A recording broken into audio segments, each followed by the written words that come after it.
અલ્યા એ પહેલા મારી વાત સાંભળો. હું કોઈ બંધનું એલાન તોડવા નથી આવ્યો. રિક્ષામાં એક બેન 2 જેવી હાલતમાં પડી છે અને સખત તાવ આવે છે, એટલે શહેરની હોસ્પિટલમાં લઈ જવી પડે એમ છે. માનવતા ખાતર જવા દો તો બહુ સારું. મારી દીકરી તમારા જ ગામની વહુ છે, ભીખાજીના ઘેરથી. થોડી દયા રાખો ભાઈઓ, અમને જવા દો. તમે દિયોદર વાળા કોઈને કોઈ બહાનું કાઢીને ગમે ત્યારે અમારા શંભુજીના હવનમાં હાડકા નાખવા ચાલી આવો છો. આજે કોઈ વહુ કે દીકરીનું બહાનું નહીં ચાલે. ભૂલ કરી છે તો દંડ પણ ભોગવવો પડશે.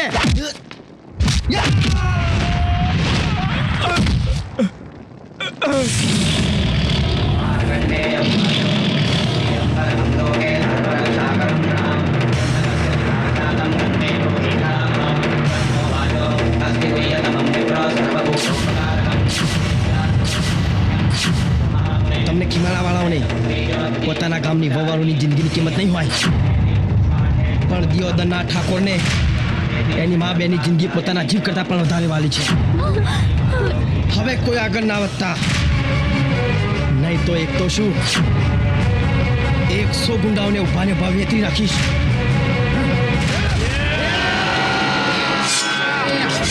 જય માતા મુંડા!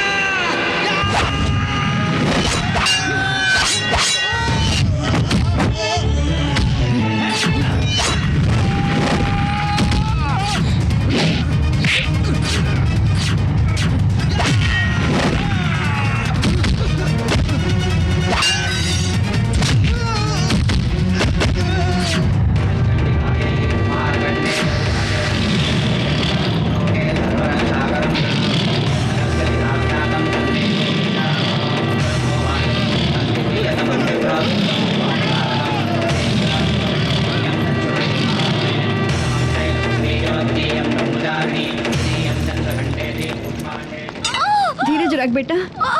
બસ હજુ ભાઈ આવી ગયો. થોડી વાર ચિંતા ના કર બેન.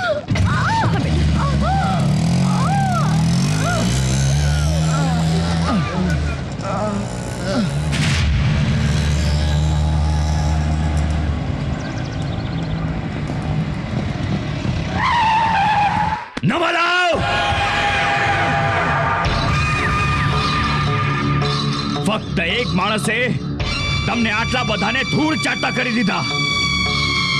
દિયોદરના એક 2 કોડીના રિક્ષાવાળાએ ખીમાળાના ધણીનું નાક વાળ્યું. બાપુ, એ તો ભીખાજીની બૈરીની તબિયત ખૂબ ખરાબ હોવાથી એ રિક્ષાવાળો એમને શહેરમાં લઈ જતો હતો, એટલે અમે થોડા લાચાર હતા. ભીખાજી. હા બાપુ, એની પહેલી સુવાવડ હોવાથી રિવાજ પ્રમાણે એને એના મા બાપ એના ઘરે લઈ ગયા છે. પણ હું ત્યાં હાજર હોત ને તો બૈરીની પરવા કર્યા વગર તમારું અપમાન કરનારે વિક્રમનું માથું વાળી લે. આ દિયોદર વાળાઓ ઇલેક્શનમાં મને એકવાર હરાવી ગયા હતા, એટલે એમ સમજે છે કે શંભુજીની તાકાત આથમી ગઈ છે. પણ જ્યારે એ લોકો જોશે ને કે મારા માર્ગમાં આવનાર આ રિક્ષા વાળાની હું શું હાલત કરું છું, ત્યારે એમને ખબર પડશે કે ઘાયલ સિંહ આખરે સિંહ જ હોય છે.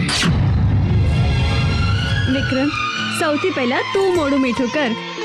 અમે નાના નાની બન્યા અને તું મામા બન્યો, એનો ખરો હકદાર તો તું જ કહેવાય.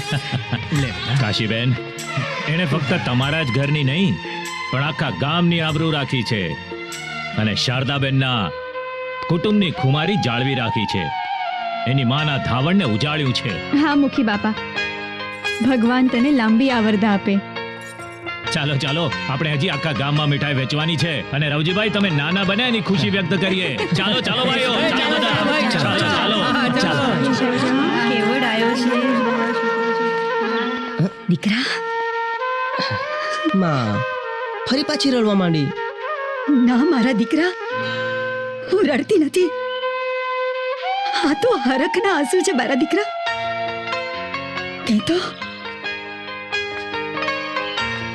તે તો આપણા કુળની બહાદુરીને ઉજાળી છે બેટા. આજે તારા બાપુ નથી, તારો મોટો ભાઈ નથી. કુદરતે જાણે વીજળીની જેમ ત્રાટકીને પણ આ ઘરની ખુમારીનો દીવો અખંડ જલતો રાખ્યો છે બેટા. આજે એમના આત્માને કેટલી ખુશી થતી હશે, કેટલી ખુશી થતી હશે. ભાભી, માની આંખમાંથી એકવાર આંસુ નીકળે પછી એને અટકાવવા બહુ અઘરા છે. એનો ઉપાય છે. શું? આ તમારો ભત્રીજો રાહુલ. હા હા હા, પણ રાહુલ એ છે ક્યાં? આ રહ્યો દિયોદરનો રાહુલ ઠાકોર. શંભુજી, તું મને ઓળખતો નથી. હું કોણ? વિક્રમ ઠાકોરનો ભત્રીજો રાહુલ ઠાકોર.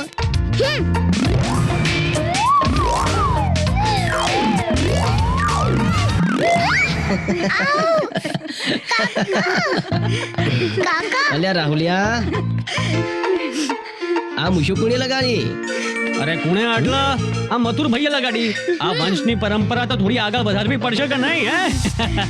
સાચું. હા પેલા ચેન વાગ. હા